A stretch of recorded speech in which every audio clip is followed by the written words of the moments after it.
Hey guys, welcome back to my channel. So today I will be giving a more general advice on how you can bridge your intuitive and sensing side. Whereas on Patreon, it will be more specific advice, targeting whether you are the NP types trying to develop your SI, or you are like maybe a STJ type trying to develop your NE and so on. Whereas in this video, I will be touching on some general activities that you can do if you are a sensor or an intuitive, and why is it important for you to develop your weaker side, whichever side you are on. So announcements first, definitely check out my Patreon. So link below as usual. Today the topic is going to be on why it is important to bridge your intuitive and sensing side. I am making this video because I realize that this is not an often discussed topic in the MBTI community, because too often people are kind of focused on, oh, I'm intuitive, like I'm so proud of my type, and then you're a sensor, you're like, oh, I'm a sensor, and like I'm really proud of my type because we are efficient, or because we are, down to earth, or because we are thrill seeking for the SP types out there. And there's not a lot of talk on how you can kind of bridge the gap between the sensing and intuitive functions. So truth be told, everyone do have both intuitive and sensing functions. So if you are intuitive, it doesn't mean that you only operate on intuitive principles, like you only do intuitive hobbies, you only read, or you only watch art films. Definitely you also interact with people in the sensing world, right? You also exercise, you also like talk to people in real life, like all these are sensing activities. And for the sensors, even though it looks like you can just operate on sensing alone, I'm going to be talking about why developing your intuitive side is actually really essential if you want to have a fulfilling life. So first I want to kind of just bring you a picture of what having no sensing or really weak sensing can bring to the intuitive types. And again, this is going to be a little more general because of the scope of this video. More in-depth videos will be on Patreon, upcoming next week. So for the MP types, you lack introverted sensing, which is a function focused on creating physical comforts, also a function that is more in tune with the details in life. So it's like, are you placing the cup in the right place so that it doesn't fall? Or, are you cleaning up after yourself? Are you making sure that details are right so that a task can be accomplished? Things like that. SI is very in tune with like the reality, and also with feeling comfortable in your surroundings, like setting up your surroundings in a way that can actually bring you comfort. And this is why, a lot of SJ types, they're really good with, making sure that their home environment is a conducive one. You hear that a lot from like ESFJ moms or ESTJ moms asking you to clean your room, right? Things like that. So for MPs, what I notice is that if they are really weak at SI, what tends to happen is that they have a lot of ideas. They have a lot of ideas, but they don't know how to narrow it down. They don't know how to have the SI tunnel vision. So they can have maybe 100 ideas for how to start a company, and then they never do any of that. Because they don't know how to pick the right one that can start the company. And they also don't know how to get the details right so that they can actually get started, so that they can actually make something happen in reality. And that can lead to a lot of these delusional problems in career choices. Like you see this ENFP entrepreneurs or this ENTP entrepreneurs who are not in touch with their SI, and they can be really scatterbrained and haphazard with how they're going to get things started. And then, years can pass and eventually they have to give up because it's just not getting carried out. It's all in your head and it's really messy. but it's not coming to fruition in the right way. So for NJs lack extroverted sensing. Extroverted sensing is about being in the moment. It's about getting things done in the moment, not in a TE like efficiency focused way. It's more of just getting started, like actually doing things rather than thinking about them. And NJs have the problem also of being too in their head. Well, NI is more focused on like being in depth with one idea and just focusing on that one idea, and it can be kind of an obsession, like a very obsessive thinking pattern. You can be focused on this one idea that you have or this one school of thought, and you don't really have the SE to push you into action.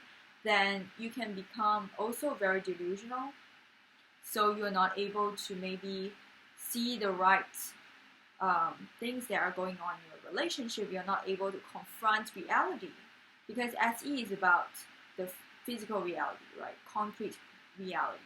So how does the person treat you? Like, what is actually going on? What can you work with in real life? And if you don't really have SE to help you, then you're going to be doing a lot of things in your head. Like, you're going to be thinking, oh, I should talk to this person, or oh, I should do this, and not actually doing it. So that's a very huge issue. It can affect you in all areas of your life, like not taking action. If you don't take action in dating, for example, if you don't go out ever, obviously nobody is going to show up on your doorstep, like waiting for you. And I would sum up for people with very low sensing, two really severe problems can happen. One is that you can become very delusional, which is something that I'm going to be touching on Patreon about NFPs and delusion, because this is something that I have not been talking about in detail. I have talked about repressed SE and its problems already. You can check out that video as well. And another problem is this problem of getting into a creative depression. So I do notice that people who live in their heads, a lot of them do have mental health issues. And I'm not saying that they are the only ones, obviously, with mental health issues. But one reason why that tends to happen is because they don't have anything to externalize, what they are thinking. So if they don't develop SI or SE and they are intuitive, then things in their head can get too overwhelming. It can get really draining. They may not be able to get out of a rut. Like, they may kind of go overboard with overthinking, and if they don't get in touch with the external reality and they are too in their heads, it can get really burdensome. Even for an intuitive to be completely in their head, it can actually cause a huge imbalance in their real life. So it can actually lead to pretty serious depression or just other mental health issues, because they're not able to balance it out. So for sensors, things are also not as rosy as it seems. I know a lot of sensors assume that they don't actually need intuition. I feel like, especially if they are the kind of sensors who only have sensing friends, in my area that I grew up in, there's just a lot of like SJ types, and they go around with other SJs. They don't see the need for like an intuitive function. They think it's not realistic. They think it's not practical. However, the problem with sensors not developing their intuitive function is that they can very easily lose direction in life, to the point where it becomes almost like a soulless experience. It sounds pretty serious, and it is. So one example is for the SP types, for example, right? SP types, when they're young, they can really get addicted to the physical experiences. So maybe they are the type to party all night, or they just keep engaging in this sexual experiences, and it can come to a point where they're completely drained. Even as an extroverted sensor, they can be drained because there is just a lack of balance. It's the same with intuitives, right? There's a lack of balance. Their body cannot take so much of partying. Okay, they can get into really toxic cycles like sleep deprivation, They're still human after all, right? Alcohol addiction, all kinds of addictions, and they're not able to like balance it out with some kind of intuitive function that can tell them when do you set your boundaries, like when is it not okay for you, like what do you actually want to do, what is your vision, right? What is your vision for yourself in the next 5 years, or at least have a loose plan, maybe not like a concrete detailed plan, but just a very loose plan, a loose idea of, what else should you do to plan ahead, not like just completely relying on what is in the moment, because then you can really fall into this meaningless loop, which can also lead to depression of a different kind. And for SJ types, it is a different kind of problem, still a problem. I do notice that SJs tend to listen to authority a lot when they're younger. So because SI is a very passive function, it just takes in information, right? It takes in information, it cares about the surrounding comfort, but it doesn't really think about ideas. It just thinks about like concrete information that is given to them.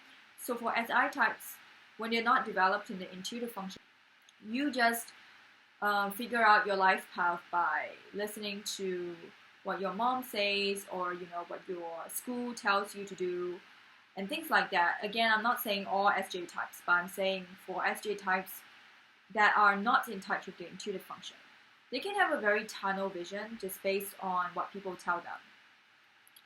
And that can be a problem because they don't have the NE to explore the multiple possibilities in their life, right? And it's also the same with dating. They're very concerned with just this concrete, like, oh, this person has a stable income, or this person seems to be trustworthy. They don't have this like extroverted intuition to give them multiple possibilities, allow them to think about, well, what else can I actually want in my life? Like, what else do I actually look for in a partner, and so on. And then what the problem tends to happen, like, as a form of a midlife crisis. This is what I notice in SJ types who are not in touch with the intuitive function. They tend to have an existential crisis later in life. Because I have actually talked to an ESTJ, surprisingly, who told me, so she was really accomplished in her company. She was taking care of like a lot of the major, responsibilities, and she was climbing up the and corporate ladder. She was just getting higher and higher salary, and she was supposed to be happy with her achievements, but it came to a point where she was just at a dead end. Like, she doesn't know what else to do, because she has climbed to the highest point in her company, and she still does not feel fulfilled. And she also was stuck in an unhappy marriage because she didn't really consider like what traits she's actually looking for in a partner. She was just like, oh, okay, just stable income, like, done deal. So the problem with SJ types, if they don't develop the extroverted intuition, they can be stuck in life because they're not able to, like I said, explore different possibilities for themselves. They're not able to use their intuition to think about what actually suits them as a person individually, and they're just passively taking information from the external world and working on the details without really thinking, without really exploring the ideas. So obviously, if you are overly intuitive and overly sensing without being in touch with the other side, it is going to be self-destructive. So it's just self-destructive in different ways. So how do you go about like developing your weaker side? Obviously, again, this is going to be more of a general advice. I'm going to go more in depth on Patreon. So as a general advice, I would say if you are a sensing type or you are an intuitive type and you're trying to get to the other side, don't do something that you know you cannot handle. Don't do something that you know you hate and you just don't enjoy, because it's going to leave you traumatized, and that's not good for anybody developing any function. You don't want to feel traumatized and unable to kind of begin again. it has to be something that you enjoy to a certain degree. So maybe you're not like that in touch with it, but it is something that you still feel a sense of connection with. And I'm sure you do have some of it. So for example, for me as an INFJ, I know that I'm weak at extroverted sensing, right? Like you cannot expect me to be like partying every single weekend. Not that I will enjoy it anyway. Like I'll probably just go home and have a hangover and be depressed. So it doesn't make sense for me to do that. However, it does make sense to me, if friends want to tell me, to hang out with them in a bar or something, obviously after the lockdown, I would say yes, because that is something that I can handle. Like, I know I'm okay with like interacting with people in the bar. And even for like party settings, I'm actually okay if it is occasional. Like, obviously it cannot be like a weekly basis. That's a little too much for me and can get a little boring as well. But occasionally I know it's okay. And it has to be with like close friends. And in the area of sports, right, I cannot do any extreme sports of any kind. Like, it's just not my cup of tea. So don't force yourself to do SE things if you are NJ, just because they are things that the ESTP or the ESFP can do. Because obviously not every SE hobby has to be like suited for you. Like, I personally can never do extreme sports. Like, I just don't enjoy that whole idea, of like jumping out of a plane or doing some kind of bungee jumping. I think I'll break my back. But I can still participate in SE activities of a lower like danger level that I feel personally I'm able to do and I can actually enjoy doing it.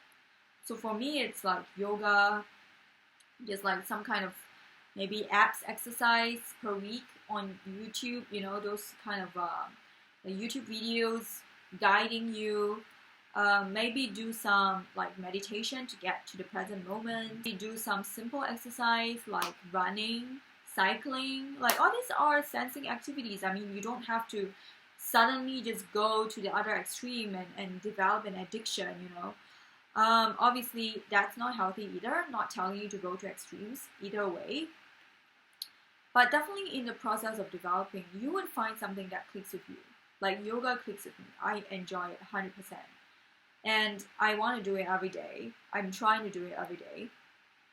And for many of you, it may be different. So for my INTP friend, for her, it's cooking.